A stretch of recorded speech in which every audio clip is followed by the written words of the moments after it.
Naniniwala po ba kayo na hindi po tayo lalabas ng templong ito, na hindi tayo puspos ng pag-ibig ng Diyos? Amen po ba? Sige po, pumalakpak po ang lahat sa Panginoon. Ayan. Ngayong buwan na to, ang series po natin is about love, the love of God, the agape love. Noong unang linggo sa katauhan po ni Pastor James ay ibinigay po sa atin ng Diyos ang mensahe about po sa the experience of loving life. Doon po niya i-discuss na God is love. Sabihin niya nga po, God is love. Ang Diyos ay pag-ibig. Sabi doon ay na-experience natin ang love of God ang agape love. No, yung pinakamataas, the highest form of love. Walang iba kundi ang love of God. Tapos sabi rito, na-experience natin tatlong bagay sa pagmamahal ng Diyos. Sabi niya yung unconditional love. Ibig sabihin doon ay minahal niya tayo, no, nang walang kahit anumang tinignan sa atin ng Diyos. Basta gusto kanyang mahalin. Kahit ano ka pa, kahit sino ka pa, minahal ka niya at ginawa niya yon through Jesus Christ. Amen po ba? At sabi doon, pangalawa, the transforming love of God. Ibig sabihin, tayong mga minahal ng Diyos ay binago ng Diyos at patuloy na binabago ng Diyos so that tayo ngayon ay maging kasangkapan ng Diyos para iparamdam sa iba ang kanyang pag-ibig. Amen po. At pangatlo, yung inseparable. Parang hindi yata bagay sa akin Mas bagay kay Pastor James. Inseparable. Mas bagay po, di ba? Yan, inseparable love of God. Ang pag-ibig ng Diyos ay eternal at hindi nagbabago. Yan po. Sa mga aral na yan, nawa, alam mo ngayon gaano ka kapalad sa pag-ibig ng Panginoon. Gaano ka ka-secured sa pag-ibig ng Panginoon. Amen po ba? Yan ang pag-ibig ng Diyos. Pangalawang linggo, sa katauhan naman po ni Pastor Nyor, ay ibinahagi sa atin ng Diyos ang mensahe patungkol naman sa love is the greatest commandment of God. Ito yung pinakadakilang utos ng Diyos. At pinakita doon ni Pastor Nyor kung paano tayo minahal ng Diyos. At anong tugon natin dito? Sundin natin ang kanyang utos. Ano yun? Mahalin natin ang Diyos ng higit sa lahat at mahalin natin ang ating kapwa, gaya po ng pagmamahal natin sa ating sarili. May papakita natin ang pagmamahal natin sa Diyos, sabi nga niya doon, kung hindi natin priority ang sanlibutan. Kapag ang priority natin ay si Lord. Kasi ang nakikipagkaibigan sa sanlibutan ay nakikipag-ahaway sa Diyos. Amen po ba? Mahal natin ng Diyos kung tumutulong tayo sa mga nangangailangan.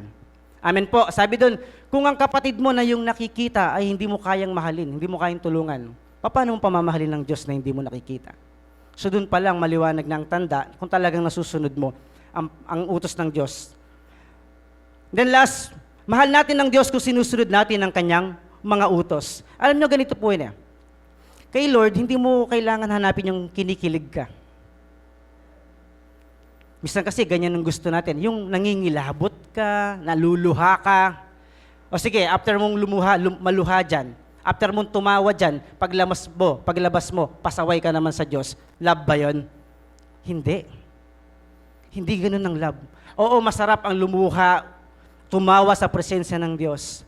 Pero hindi yun ang pagpaparamdam ng pagmamahal sa Diyos. Sabi nga ni Pastor Nyor, ang pagpaparamdam ng pagmamahal sa Diyos, walang iba kundi ang pagsunod sa Diyos. At last, sabi nga, paano mamahalin ng kapwa sa pamamagitan ng diniscuss ni Pastor Junior last week. Sa pamamagitan ng katangian, mga katangian ng pag-ibig. Diniscuss niya po yun kung nandito po kayo. Ngayon, atin naman pong talakayin, araling mabuti, ng mas malalim pa, ano nga ba ang mga katangian ng love na ito? At alam niyo po ba, ayan ay nakasulat sa Biblia, sa talata, makikita natin yan sa 1 Corinthians 13:1. Ang sabi rito, makapagsalita man ako ng mga wika ng mga tao at ng mga anghel, kung wala naman akong pag-ibig, para lamang akong kampanang umaalingaw o pompyang na kumakalampang. Kung ako man ay may kakayahang magpahayag ng salita ng Diyos at umunawa ng lahat ng hiwaga, kung mayroon man ako ng lahat ng kaalaman at ng malaking pananampalataya na anupat nakakapagpalipat ako ng mga bundok, ngunit kung wala naman akong pag-ibig, wala akong kabuluhan. At kung ipamigay ko man ang lahat ng aking mga ari-arian at ialay ang aking katawan upang sunugin, ngunit wala naman akong pag-ibig, wala rin akong mapapala. Doon pinakita ni Pablo, gaano kahalaga ang pag-ibig. pwede pala natin gawin ang mga bagay na yun without love. Pero sabi ni Pablo, walang mapapala. Nonsense na gawin mo yun. Pero pwede mong gawin yun nang wala kang pag-ibig. Pero sana, pagkatapos ng aral na ito, gawin natin ito ng udyok ng pagmamahal. Una sa Diyos, pangalawa sa tao. Amen po ba? At sabi niya rito, dinugsong niya na ang katangian ng pag-ibig. Ang sabi niya, ang pag-ibig ay matyaga at magandang loob. Hindi maiinggitin, hindi mayabang, ni mapagmataas man. Hindi magaspang ang pag-uugali, hindi makasarili, hindi magagalitin o mapagtanim sa kapwa. Hindi niya ikinatutuwa ang gawaing masama, ngunit ikinagagalak ang katotohanan. Ang pag-ibig ay mapagpatawad, mapagtiwala, puno ng pag-asa, at mapagtiis hanggang wakas. Matatapos ang kakayahang magpahayag ng salita ng Diyos, titigil rin ang kakayahang magsalita sa iba't ibang mga wika. Mawawala ang kaalaman, ngunit ang pag-ibig ay walang hanggan. Bago po natin aralin na mabuti yan, talakayin po muna natin ang konteksto. Bakit to sinulat ni Pablo sa mga taga-Korinto? By the way, tinalakay dyan ni Pablo ang kahalagahan ng pag-ibig katulad ng sinabi ko kanina at ang mga katangian nito. Ito po yung konteksto niyan. Makinig po kayo mabuti para alam niyo po yung kasaysayan. Ang sulat na ito ay sinulat ni Pablo para sa iglesia ng Korinto na kanyang itinatag sa unang bahagi ng kanyang ministeryo. Si Pablo po ang nagtatag ng iglesia doon. Kinasangkapan po siya ng Diyos. Ang Korinto, tinan niyo po yung lugar na to. Ang Korinto ay mayamang daungang lungsod na punong-puno ng idolatriya at filosofiya. Mayaman at matatalino ang mga tao dito, ngunit sila ay napapaligiran ng iba't ibang tukso at kasalanan. Yes, ang lugar nila ay talagang sentro, no, ng karunungan, ng mga filosofiya, naging ng mga kalakalan. Kaya talaga doon, pro ng mga Kristiyanong ito na mag-conform sa gawain ng mundong ito, which is yun yung kasalanan. Ang mga taga-Korinto ay nakaranas ng pagtatalong moral at etikal na mga issue kasama na dyan ang imoralidad. Dito po may binanggit si Pablo, mag-ama, isang babae ang inaasawa nila. Ganun sila ka-imoralidad. Tapos pagmamataas, dito dahil binigyan sila ng gift ng Lord, hindi nila ginamit sa pagmamahal yung gift na yon. Ginamit nila yon para magyabang. Mas magaling ako doon, mas magaling ako doon. Mas maganda yung gift na natanggap ko. Ganun po sila. Tapos sabi dito, ay pagdedemandahan. Ayan, magkakapatid sa pananampalataya, naghaharapan sa hukuman ng mga hindi mananampalataya. Dibisyon, pagkakampi-kampi sa loob mismo ng church ng Korinto. Meron nagsasabi, kay Apollos ako, kay Pedro ako, kay Pablo ako, kay Kristo ako. Maling paggamit ng kalayaan, lahat ginagawa nila. Lahat. Kahit mali. At maging paglaban sa authority ni Pablo. Hindi nila kinikilala si Pablo na isang apostol. Bilang leader nila. Nawawala ang pag-ibig sa kanila. Amen? The problem is the lack of love. Yan ang malaking problema. Nung nabalitaan to ni Pablo, of course, by the grace of God, na-conclude niya, na-assess niya, bakit sila nagkaganito? Bakit nagkaganito ang iglesia sa Korinto? Alam niyo, hindi na siya naggalungkat pa na kung ano-anong dahilan. Ano pong nakita ni Pablo? Bakit nagkakagano ng mga tao doon, ng mga Kristiyano doon? Yan ang malaking problema. The problem is the lack of love. Kawalan ng pag-ibig.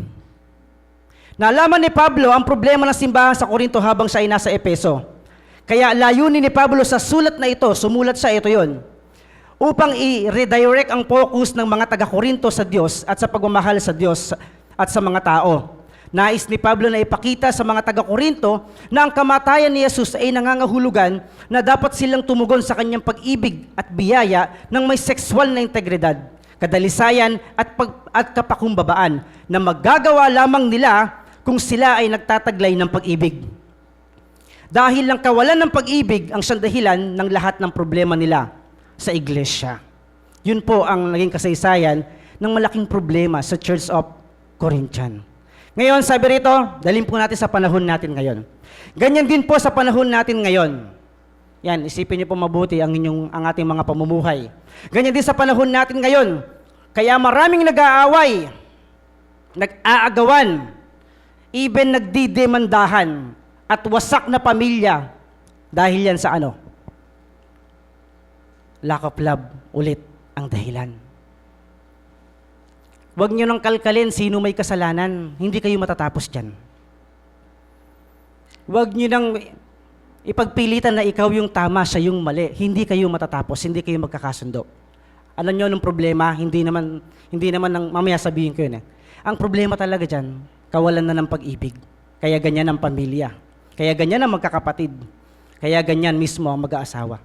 Ganyan din sa panahon, maraming nagsasakitan, nagsisiraan, magnanakawan, nangunguha ng bata. Ayan. At minsan nagpapatayan sa komunidad, lalo na ngayon halalan. Yung katunggali, pinatitira. Bakit? Sabi rito, dahil sa lack of love, kawalan ng pag-ibig. Eto, sa simbahan na. Alam ko, nararanasan din to ng iba't ibang simbahan. Maraming nag-iinggitan, nagsisiraan, at nagkakampihan, minsan may kompetisyon pa. Sa simbahan, dahil sa ano? Lack of love pa rin ang dahilan. Nakikita niyo po ba gaano kahalaga ang love? Para maiwasan natin yung mga bagay na yan, yung mga problema na yan, na naging problema ng mga Kristiyano sa Korinto, sa panahon nila. Bakit kaya ganun? Tingnan po natin, no? Again, ang problema ay hindi naman ang mismong problema. Nobody's perfect. Kung lagi mo lang titignan yung imperfection ng katabi mo, naku, hindi talaga kayo aayos. Hindi talaga kayo magkakasundo. Ang mismong problema, ang talagang problema ay ang kawalan ng pag-ibig. Tanong, sa pamilya nyo ngayon, sa simbahan, sa pook, trabahuhan, sa trabaho nyo, sa paaralan, sa kaibigan, sa barkadahan, o kung saan ka pa man may karelasyon, may gulo ba? May conflict ba? May hinanakit? May sama ng loob? May hindi pagkakaintindihan? Again, huwag mo nang imbestigahan at kalkalin pa sinong may kasalanan. Ito na talaga ang problema dyan. Kawalan ng pag-ibig. Sabi rito, ang pag-ibig ang susi at solusyon sa lahat ng kaguluhan at problema sa pamilya, simbahan at komunidad. Dahil lang pag-ibig ay nagtataglay ng mga katangian na dapat natin taglayin upang maiwasan at masolusyonan natin ang mga ganitong uri ng problema at kaguluhan. Ang love kasi meron siyang mga katangian. Yun yung aaralin natin ngayon. Na ang mga katangian ito ay kailangan nating taglayin para maiwasan natin ang mga ganyang problema. At kung nandyan na yung problema, ay masolusyonan na natin. Amen po ba? Sabi rito, kapag wala ang love, sabi mo nga, kapag wala ang love, wala rin ng mga katangiang pag-aaralan natin ngayon. Wala rin ng mga katangian nito. Kaya, tingnan niyo po, ang natural na ugali mo, ang natural na katangian mo bilang taong makasalanan at makasarili, ang mangingibabaw at may papadama natin sa ibang tao, even sa pamilya natin, sa simbahan, sa community. At madalas, tanggapin na natin to. Gulo at problema ang naidudulot nito. Amen po ba? Bakit? Likas ang pagiging makasarili. At mawawala lamang ang pagiging makasarili na yan. Mamaya, tatalakayin natin yan kapag dumating sa'yo ang agape love. Amen po ba? Amen. Ngayon, talakayin na po natin.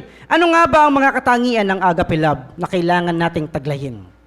Okay, pero bago yan, tayo muna pong lahat ay humuko at manalangin. Banal at dakila naming Diyos, una sa lahat, nagpapasalamat po kami dahil naniniwala po kami na ang dahilan kung bakit kami narito ay ang agape love, Panginoon. Ang pagmamahal mo sa amin, ang siyang nagbuklod sa amin, nagdala sa amin dito, upang kami po ay malayang makalapit sa iyo, makasamba sa iyo, at makarinig ng mga katotohanan ito na talaga namang kailangan po namin sa aming mga buhay upang, Lord God, mabuhay po kami ng maayos, mapayapa at matiwasay, Panginoon. At upang maisaayos din po namin ang aming mga relasyon, una sa iyo, pangalawa sa mga tao nakapaligid po sa amin. Banal namin Diyos sa iyong biyaya at habag at kapangyarihan, karunungan at pagkilos ng Banal na Espiritu, dalangin po namin. Tulungan niyo po kami na hindi lamang ito maunawaan, kundi tanggapin po namin ito ng buong puso at ipamuhay po namin agad-agad po sa amin po mga buhay. Salamat po Ama, inaangkin po namin ang katagumpayan ng gawain ito sa pangalan po ng aming Panginoong Yesus. Amen and amen. Ang title po ng ating topic ngayon ay ang agape love and its characteristic. Alamin po natin, ano nga ba ang mga karakter o katangian ng agape love o ang love of God o ang Diyos mismo. Siya yun. Sabi niya, una, tingnan nyo habang binabanggit po natin ang mga katangiang ito, tantusan nyo kung meron kayo nito, kung nakakailan na kayo. Okay? Okay po ba yan? At imagine niyo kung ang mga to ay nasa isang tao, nasa isang pamilya, church o community, gaano kaganda? Gaano kaganda ang pamilya, church at community at gaano kaganda bilang anak ng Diyos. Amen po ba? Una, hindi makasarili. I tell you, ang pagiging makasarili ang isa sa ugat ng lahat ng kasamaan. Lahat ng pananakit, hindi pagpapatawad, lahat yan, pagiging makasarili, self-centered. Diba? Ang pag-ibig ay hindi nakatuon sa pangsariling pakinabang. Kabaligtaran natin talaga yan. Kundi sa kapakanan ng iba. Inuuna ang iba kaysa sa sarili. Kung ganyan tayong lahat, hindi ba ang ganda ng buhay? Ang ganda ng pamilya. Ang ganda ng simbahan at ng komunidad. Pangalawa, mabilis ko pong tatapikin. Mabait. Tinan mo yung katabi mo. Mabait ba yan? Ang pag-ibig ay mahinahon, mapagmalasakit at kumikilos para sa ikabubuti ng iba. Amen. Hindi ko na po kailangan paliwanag. Very Tagalog na. Salamat kay ChatGPT. Tinagalog niya. Okay? Sabi ko nga po kasi, yung inseparable, hindi ko po yun porte. Si Pastor po yun. Kaya tinagalog ko na po, para hindi po ako mahirapan. Hindi naiinggit.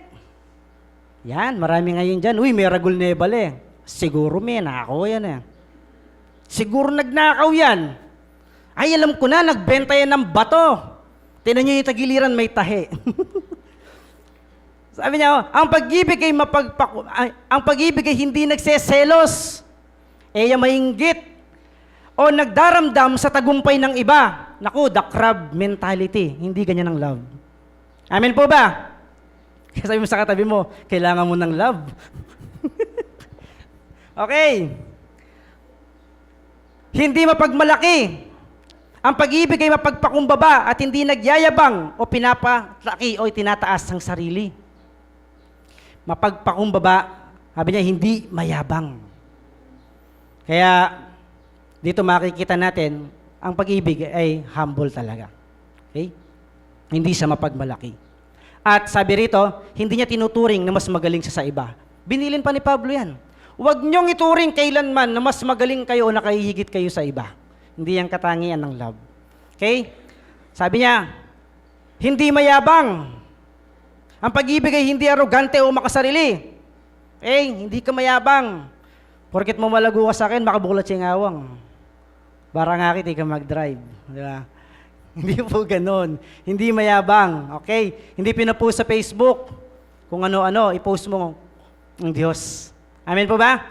Sana pag meron kayong mga blessings sa Lord, nakamit ko to, sana hindi ganito, nakamit ko to dahil nagsipag ako. Hindi. Kayabangan po yun. Nakamit ito dahil sa grasya ng Diyos. Amen po ba? Sabi mo sa tabi mo, hindi ikaw yun, yung mayabang. Hindi lumalapastangan sa iba. Aurelio na rin Marites, nakatalikod, sinisiraan, nilalapastangan. Ang pag-ibig ay magalang at hindi nagpapahiya o nalalait ng iba. Ayan, napakaganda po talaga ng karakteristik ng love. Mapagpasensya. Ang pag-ibig ay handang maghintay nang hindi nagagalit o naiinip. Kaya yung mga maikli ang PC, kulang ka na sa love. Okay? Ano pa? Hindi madaling magalit. Ang pag-ibig ay nanatiling kalmado. At hindi agad nagpapadala sa galit o inis kahit talagang nakakainis na siya. Okay? Parang may hugot ako dun Hindi nagtatanim ng sama ng loob. Ang pag-ibig ay nagpapatawad at hindi nagkikimkim ng hinanakit. Yan ang masarap sa love. Alam niyo ba, kapag nagkimkim ka, nagtanim ka ng galit sa kahit sino, ikaw rin ang masasaktan. Para kang sumisipa sa patalim. Hindi ka makakatulog. May stress ka, madidepress ka, badang huli, stroke ka. Totoo po yun. Amen po ba? Kaya kung puno ka ng love, hindi mangyayari sa iyo yun. Forever young. Amen po ba? Natatay Delio? Forever young. Di ba? Batang-bata, si Tatang Delio. Sabi nga ni Paz, hiramin ko lang, wala siyang puting buhok. Ayan. Ayan, sabi dito, hindi natutuwa sa kasamaan. Ang pag-ibig ay hindi nagagalak sa mali o kapakanan ng iba. Hindi siya yung, uy, nag-away si buti nga.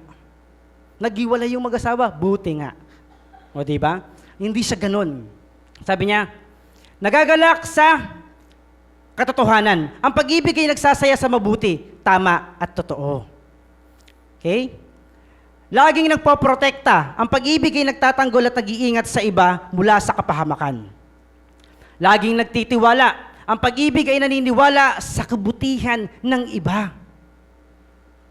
Ang pag-ibig hindi siya mapagtingin, alam mo yung mga mapag-criticize, mapagtingin ng kakulangan ng iba. Hindi ganun. Ang pag-ibig, laging tumitingin siya sa mabuti na meron ang iba.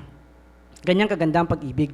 Laging may pag-asa. Ang pag-ibig ay laging positibo at may pananaw sa magandang hinaharap. Kaya say amen, lahat dito nang nag-win. Humahayo, say amen. Pag puspos ka ng pag-ibig, wala kang hindi sharean. May narinig kasi akong ganyan Uy, share mo pa ng gospel yan, hindi na magbabago yan. Kapangusga mo. Tinanggalan mo na ng pag-asa yung tao. Hindi, ang puspos ng pag-ibig, kahit ano pa itsura ng tao na yan, naniniwala ka one day, ililigtas ng Diyos yan. Amen po ba? Kaya, ang puspos ng pag-ibig na Kristiyano, laging nagwi-win at nagdi-disciple. Amen po ba? Kasi punong-puno to ng pag-asa, kahit nakakaiyak na talaga ang mga disciple. Amen po ba? Kaya sabi mo sa katabi mo, lalago din yan. Ayan. Laging nagtsatsaga. Ang pag-ibig ay matatag at nananatili kahit sa gitna ng pagsubok. Amen? Kaya kailangan po natin yan. Bakit? Ang daming pagsubok. Nasusubok sa relasyon natin dito bilang magkakapatid sa pananampalataya. Nasusubok sa relasyon mo sa iyong asawa at pamilya. Nasusubok sa relasyon mo sa iyong katrabaho. Nasusubok sa relasyon mo sa iyong mga kaibigan. Paano kung walang pag-ibig? Wasak yan. Kaya kailangan ng pag-ibig para tayo mapagtsagaan natin ang isa't isa. Amen po ba? Kaya isa na lang, sabi mo sa katabi mo, kaya pala napagtsatsagaan kita. Amen po ba? Ngayon, sabi rito, 15 characteristic. Pero, i-clear po natin, pagsasamahin po natin, i-emphasize natin, sabi niya, these qualities emphasize that love is selfless, enduring, and compassionate. Lahat ng yun, pag pinagsama-sama mo yun, tatlo lang ang makikita mo. Ang pag-ibig daw ay selfless, enduring, and compassionate. Amen po ba? At alam niyo po ba, ang mga katangiang ito ay unang ipinakita ng Panginoong Hesus. Unang ipinadama ng Panginoong Hesus sa atin. Amen po? Sabi niya ito, God showed selflessness, enduring, and compassionate. Roma 5:8, ngunit ipinadama ng Diyos ang kanyang pag-ibig sa atin nang si Kristo ay namatay para sa atin noong tayo'y makasalanan pa. Philippians 2:6-8, kahit siya'y likas at tunay na Diyos, hindi niya pinagpilitang manatiling kapantay ng Diyos. Sa halip, kusa niyang hinubad ang pagiging kapantay ng Diyos at naging katulad ng isang alipin.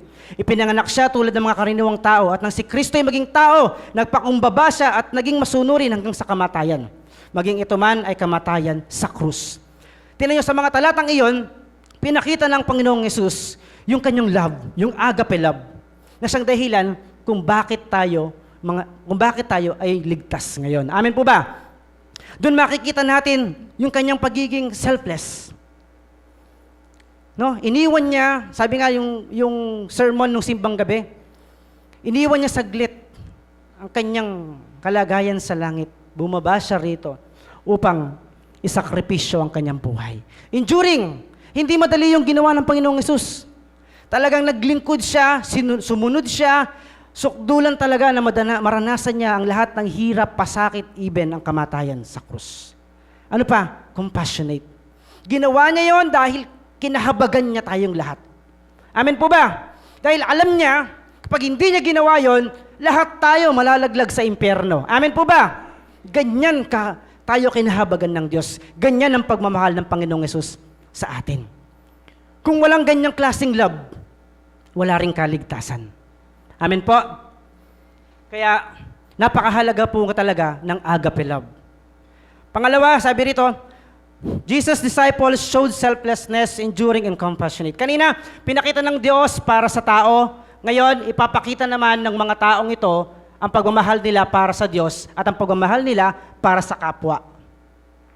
Talagang nag-work po, tumatrabaho talaga ang agape love na yan sa ating pong mga buhay. Una, Paul's sacrificial ministry.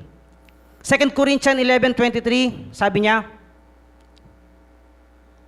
sila ba yung mga lingkod ni Kristo? Nagsasalita ba akong parang isang baliw, ngunit ako'y mas mabuting lingkod ni Kristo kaysa kanila? Higit ang aking paghihirap kaysa sa kanila. Makailang ulit akong nabilanggo, hinagupit ng maraming beses, at madalas na nabinggit sa kamatayan. 5 beses akong tumanggap ng 39 na hagupit mula sa mga Hudyo. 3 ulit kong naranasang hagupitin ng mga Romano. At minsan namang binato, 3 beses kong naranasang mawasak ang barkong aking sinasakyan, at minsay maghapot magdamag akong lulutang-lutang sa dagat. Sa malimit kong paglalakbay, nalagay ako sa iba't ibang panganib ng mga ilog, sa mga tulisan, sa mga kapwa ko, Hudyo at sa mga hentil. Mga panganib sa lungsod, sa ilang, sa dagat, sa mga nagpapanggap na mananampalataya. Naranasan ko rin ang labis na hirap at pagod, malimit ang pagpupuyat, at matinding gutom at uhaw. Naranasan ko ang ginawin, ngunit wala man lang maibalabal. Lahat ng yan, tiniis ni Pablo. Ginawa ni Pablo. Sabi niya rito, Paul endured immense suffering for the sake of spreading the gospel, putting others before himself. Inuna ni Pablo ang kapakanan ng iba. Inuna ni Pablo, isinakripisyo ni Pablo ang kanyang buhay, nagbatasan ng maraming hirap para lamang sundin ng utos ng Diyos ang mag-share ng gospel. Para lamang, dahil lamang sa pagmamahal at kahabagan sa mga taong hindi pa nakakakilala sa Panginoong Yesus. Amen po ba? Kaya kapatid, kung ikaw wala kang nararamdamang ganitong uri ng pagnanais magsakripisyo para sa iba, kulang ka na sa love. Kaya pala ayaw mo mag-share ng gospel. Kaya pala uulan lang, ayaw mo na mag-life group. Kaya pala downwards lang, hindi ka makapagpuyat para ipag-pray ang iba. Kasi bakit? Wala ka ng love. Kulang ka na sa love. Hindi ka na makapagbata para sa kapakanan ng iba. Kulang ka na sa pagmamahal, kapatid. Kaya sana pagkatapos ito, napuspos tayo ng pag-ibig ng Diyos, lahat tayo ngayon, sa kanya-kanyang lugar na ating pupuntahan, talaga namang makita yung ganitong uri ng pagmamahal para sa kanila. Amen po ba? Pangalawa, ang hirap po ng English talaga, no? Pagtsagaan niyo po yung English ko. Stephen's martyrdom. Kayo na pong bahala. Sabihin niyo, pagiging martyr ni Stephens. Sinearch ko kasi sa Google, ang hirap niya. Sabi ko, Amerikano ka kasi, Pilipino ko. Okay? So sabi niya, Acts 7:59-60. At pinagbabato nila si Esteban na nanalangin naman ng ganito. Panginoong Yesus, tanggapin mo po ang aking espiritu. Lumuhod si Esteban at sumigaw ng malakas. Panginoon, huwag mo po silang panagutin sa kasalanan ito. At pagkasabi nito, siya'y namatay. Si Esteban po, habang nangangaral ng gospel, pinagbabato po siyang hanggang mamatay. Himbis na tumakbo, magalit, magiganti, humingi ng backup. Hindi po. Ipinag-pray pa niya yung mga pumapatay sa kanya. Ipinakita pa niya yung love, yung kahabagan para dun sa mga pumapatay sa kanya. Kung walang agape love, hindi niya magagawa yun. In his own. So ganyan din po sa atin. Kapag ikaw may nananakit na sa'yo, agad ka nangangagat, kulang ka na sa love. Amen po ba? Sabi rito, Stephen selflessly gave his life for the faith and even forgave his persecutors. Hindi niya nakuwang nagalit, no? Parang hindi na tao eh. Di ba, pag binabasa mo, parang hindi na siya tao eh.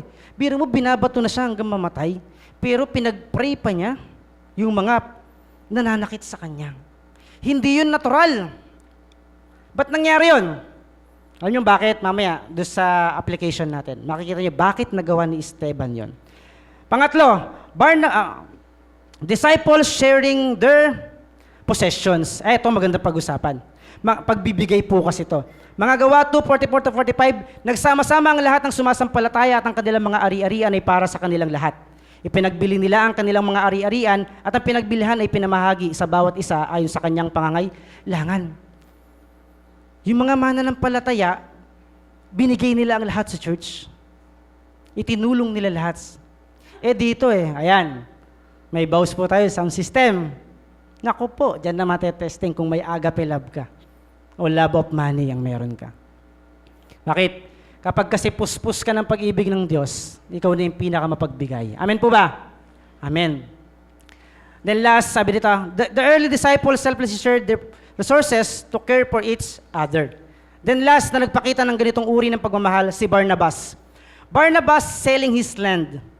Acts 4:36-37, ganoon ang ginawa ni Jose, isang Levitang taga Cyprus na tinawag na ng mga apostol na Bernabe, na ang ibig sabihin, anak na matulungin. Ipinagbili niya ang kanyang bukid at ibinigay sa mga apostol ang pinagbilhan. Sabi rito, Barnabas selflessly gave up his property to support the church. Binigay niya ang kanyang property para suportahan ng simbahan ng Diyos.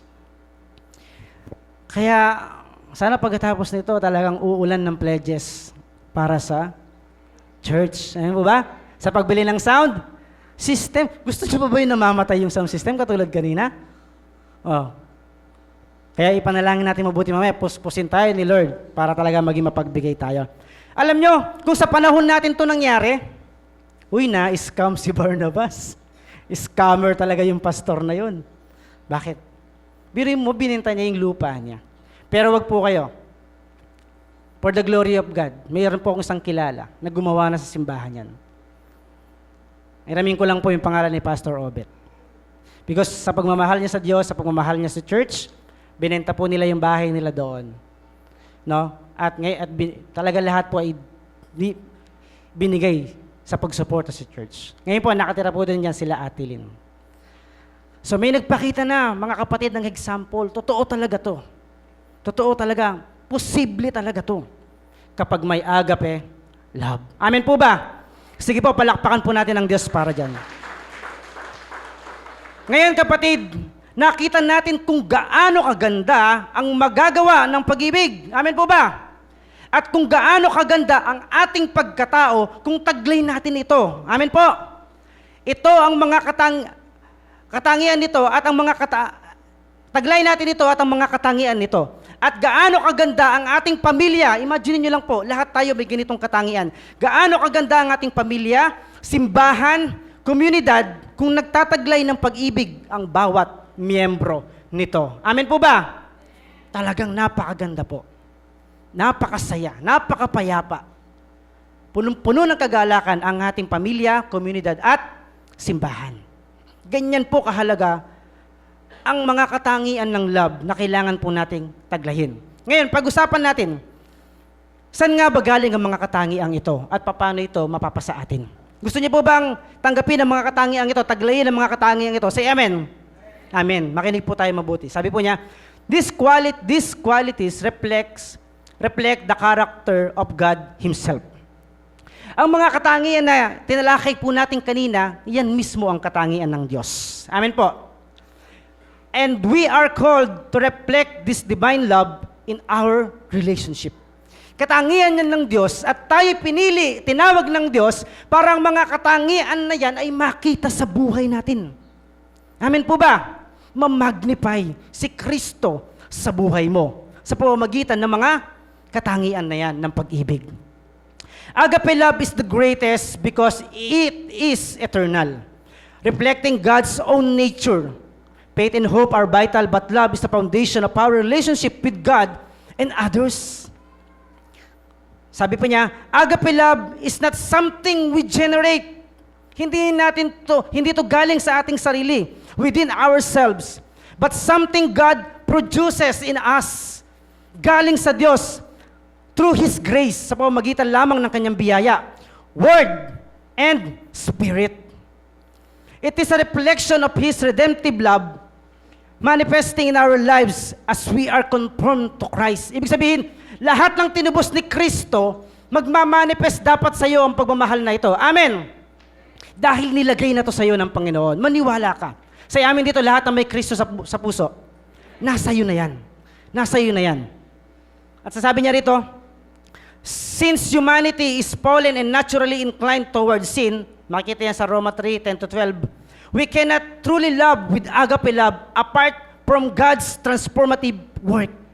Hindi natin kayang magkaroon ng agape love. Hindi natin kayang taglayin sa ating sarili lamang ang mga katangiang iyon. Hindi natin kayang magmahal ng totoo, kagaya ng pagmamahal ng Diyos, because tayo ay makasalanan. Hindi, sabi mga sa katabi mo, hindi mo natural yan. Ngayon, ang agape love at ang mga karakteristik nito ay hindi likas sa atin bilang mga tao dahil sa kasalanan. Kanino to likas? Again, ito ay likas ng Diyos at nanggagaling lamang sa Diyos. Tanong. Dalawang tanong to. Gusto niyo ba to? Amen. Pangalawang tanong, paano to? Matatamasa mula sa Diyos. Una, ito na po yung application po natin.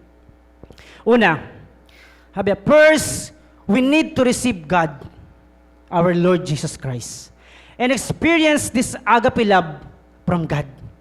Kailangan mo munang tanggapin ang pag-ibig na ito. Kailangan mo munang maranasan ang pag-ibig na ito bago mo ito maiparanas sa iba. Amen po ba? Agape love originates from God, not human effort.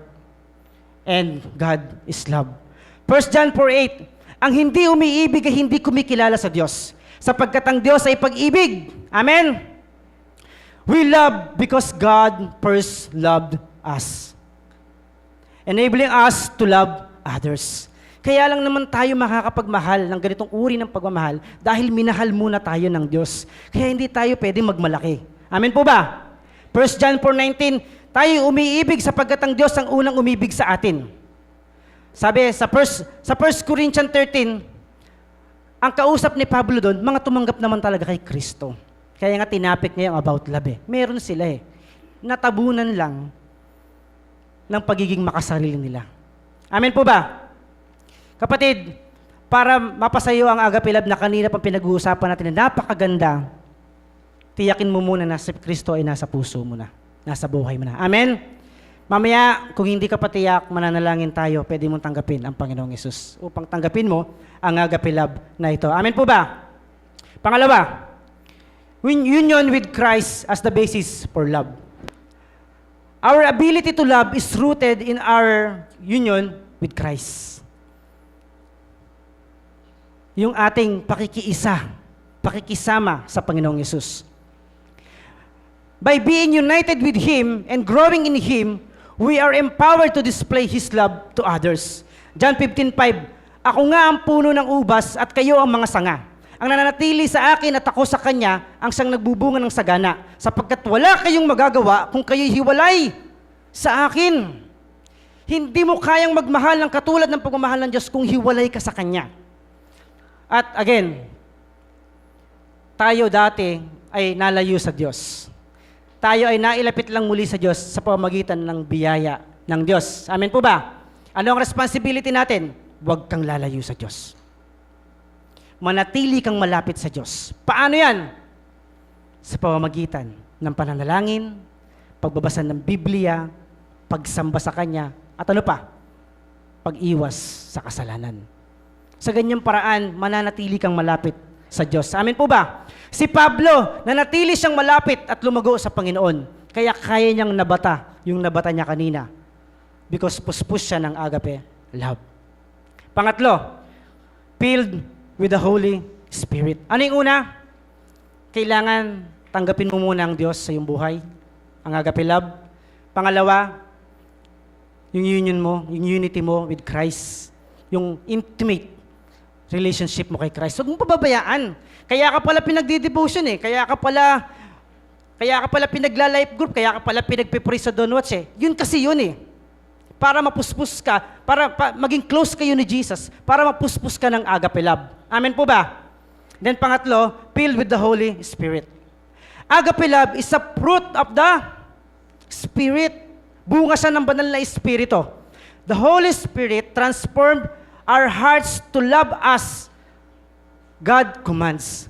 Binabago ng banal na Espiritu ang ating mga puso upang masunod natin ang utos ng Diyos. Ang alin? Ang magmahal. Sabi niya rito, sa Galatians 5:22, subalit ang bunga ng Espiritu ay, ano po? Pag-ibig, kagalakan, kapayapaan, katsagaan, kabaitan, kabutihan, at katapatan. Ibig sabihin, nanggagaling lamang ang pag-ibig sa banal na Espiritu. Amen po ba? Si Esteban, yung kanina sinabi ko, si Stephen, bakit nagawa niyang mahalin ang nagpe-persecute at mapatay sa kanya? Kasi puspos siya ng banal na Espiritu. Sinabi sa Acts 6:5, nalugod ang buong kapulungan sa panukalang ito. Kaya't pinili nila si Esteban, isang lalaking lubusang nananampalataya sa Diyos at puspos siya ng Espiritu Santo. Kaya kahit ganun ang ginawa sa kanya, nakuha pa rin niyang mahalin ang mga taong yun. Makuha pa niyang ipanalangin ang mga taong yun. Amen po ba? Kaya kapatid, kailangan natin ng banal na Espiritu sa ating mga buhay. Amen po ba? Paano tayo mapupuspos ng banal na Espiritu? Again, hindi natin pwedeng paghiwalayin. Makinig po kayo mabuti. Hindi po natin pwedeng paghiwalayin ang Diyos, si Kristo, ang Panginoong Yesus, ang banal na Espiritu, ang Word of God, ang Scripture, at ang love. Hindi po pwede. Magkakasama po sila. Isa lang sila. Amen po ba? Ibig sabihin, para mapuspos ka ng love, kailangan mapuspos ka muna ng Holy Spirit, ng God. Para mapuspos ka ng God, kailangan mapuspos ka muna ng salita ng Diyos. Amen po ba? Saan ka ngayon magsisimula? Para taglayin mo yung mga katangian ng pag-ibig. Para mapuspos ka ng pag-ibig. Saan ka magsisimula, kapatid? Simulan mo sa pag-devotion. Magbabad ka muna sa salita ng Diyos. Mahalin mo muna ang salita ng Diyos. Amen po ba? Pwede ko bang sabihin ganito? Ang mga Kristiyanong hindi nag-devotion, hindi talaga sila mapagmahal. Amen? Kasi hindi naman sila puspos ng Holy Spirit ang love ay fruit of the Holy Spirit. Kaya dapat ganun kalalim ang pagkakaintindi mo bakit ka pinagbabasa ng Bible. Hindi para gawing relihiyoso kang masunurin. Hindi. Pinagbabasa tayo ng Biblia, pinagdodon watch tayo, pinagla-life group tayo, pinapa-attend tayo rito para mapuspos tayo ng banal na Espiritu at mapuspos tayo ng pag-ibig. Para ang pag-ibig na ito ay may paramdam natin sa iba upang ano? Ito na yung lundo niyan. Maparangalan ng Diyos sa buhay natin. Amen po ba? Mga kapatid, gusto niyo bang mapuspos ng banal na Espiritu na nangangahulugang mapuspos ng love of God? Gawin niyo lang po ang mga bagay na iyon. Amen po? At ganito po yan. Madalas, humihingi naman talaga tayo ng kapuspusan. Sino rito, humihingi naman talaga ng kapuspusan ng banal na Espiritu? Say amen. Amen? Wala namang problema sa banal na Espiritu Katunayan, gustong-gusto kanyang puspusin. Eto muna isettle mo bago ka humingi. Kasi mamaya hihingi tayo Hihingi tayo. Hihingi tayo ng love. Hihingi tayo ng presence of the Holy Spirit. Pero isettle mo muna to. Ikaw ba? Handa ka bang ibigay ang lahat sa Holy Spirit? Handa mo bang ibigay ang buong ikaw? Gaano mo kayang ibigay ang sarili mo sa Holy Spirit? Hingi ka ng hingi. Hindi ka naman available. Bakit? Punong-puno ka kasi ng pagiging makasarili. Punong-puno ka ng alalahanin sa buhay. Punong-puno ka ng pagdududa. Punong-puno ka ng kaabalahan. Hihingi ka ng Holy Spirit, pero yung lalagyan mo, hindi maayos. Kapatid, walang ibang paraan para mapuspos ng pag-ibig kung hindi ang mapuspos ng banal na Espiritu. Kaya lang, again, kamusta ka? Gaano mo ibinibigay ang sarili mo sa banal na Espiritu? Gaano? Gaano ka ka-available sa banal na Espiritu? Gaano? Settle mo muna yan. Alam mo, ganito lang yan Araw-araw ba hinahanap mo siya?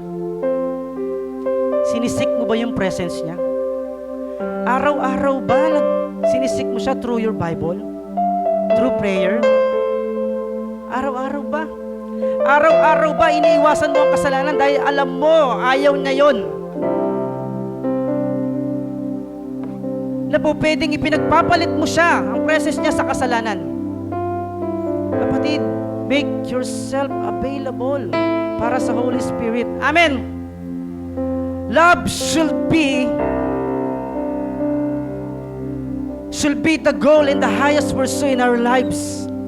Because love is the core of Christian living and the essential motivation for all that we do as Christian. Kapatid, dito ako magtatapos.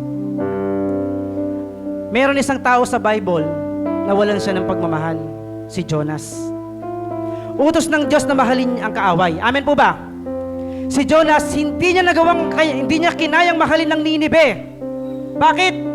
Kasi ang Ninive ay sentro ng Assyria na kung saan kilala silang malulupit na mananakop at kaaway nila ang Israel.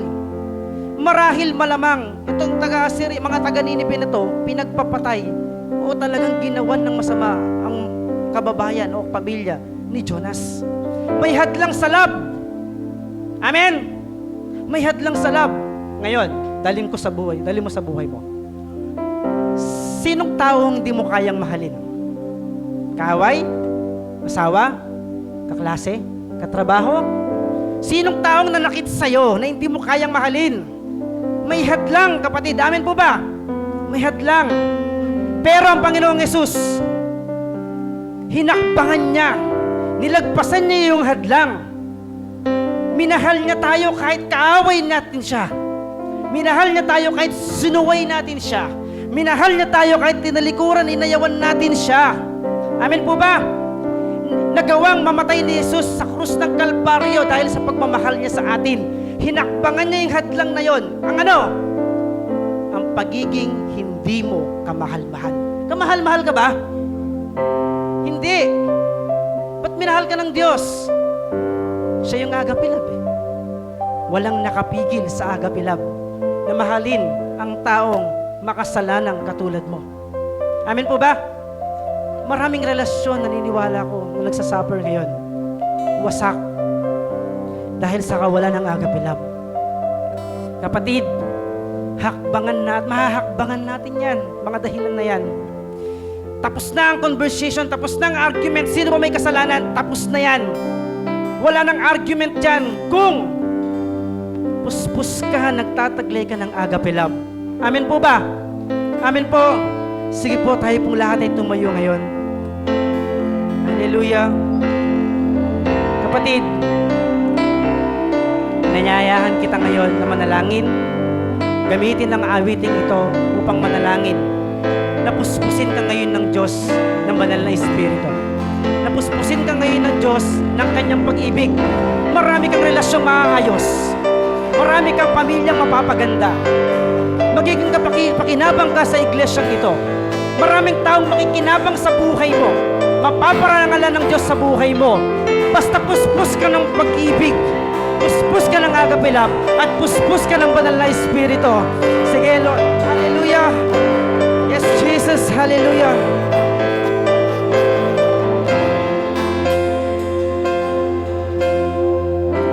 Set a fire down in my soul that I can't contain and I can't control. I want more of you, God. I want more of you, God. Set a fire down in my soul that I can't contain and I can't control. I want more of you, God. I want more of you, God. Sige kapatid, taas mo yung kamay sa Panginoon. Ang Holy Spirit nila ay available para sa iyo. Siya ay para sa iyo. Hallelujah. Sige, humingi tayo sa Diyos. Yes. Hallelujah.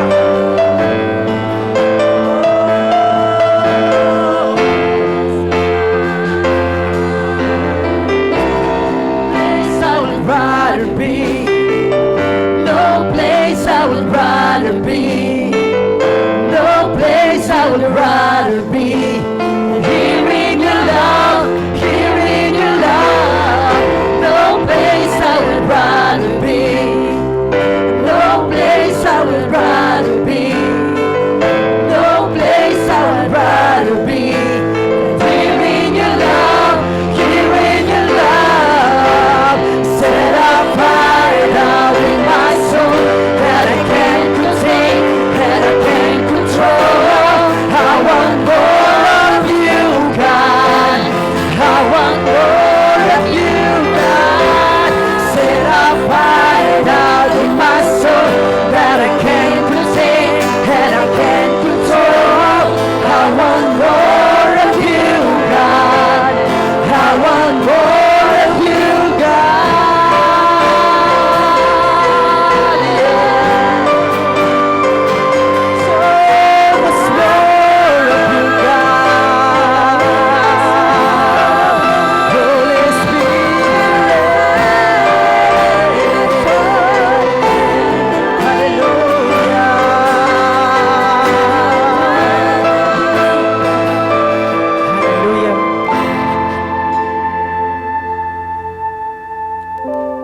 sa umagang ito, naunawaan mo kung gaano kahalaga ang agape love.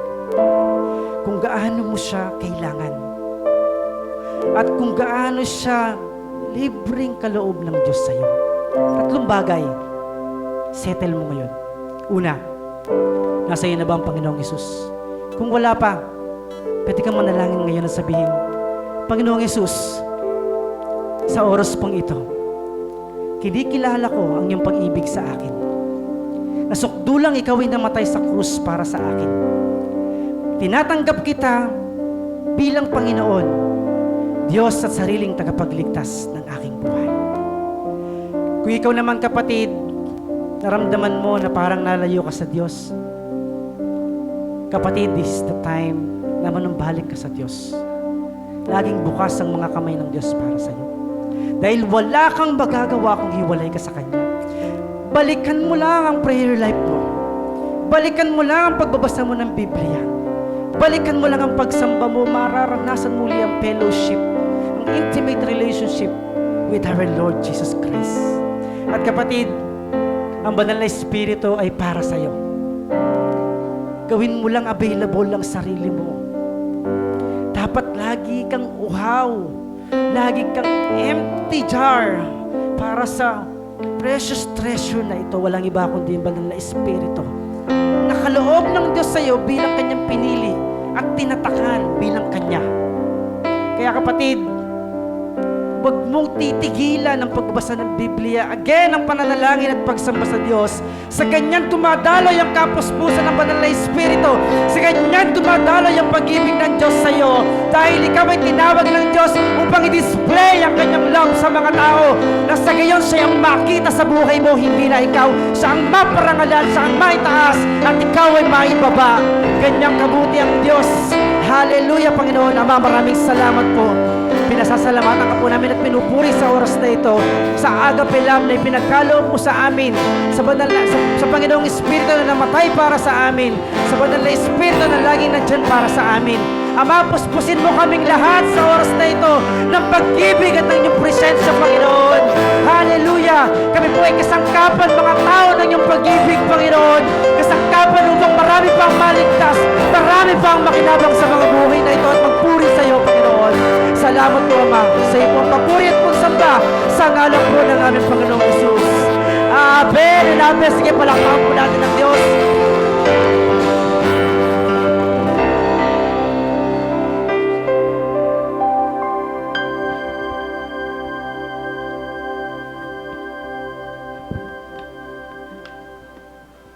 Magandang umaga po. Sige po, tayo pong lahat ay tumayo at tayo po'y manalangin. Ama naming Diyos na makapangyarihan sa lahat, muli po kami nagpapasalamat sa mayamang mensahe mo sa pamamagitan po ng iyong lingkod.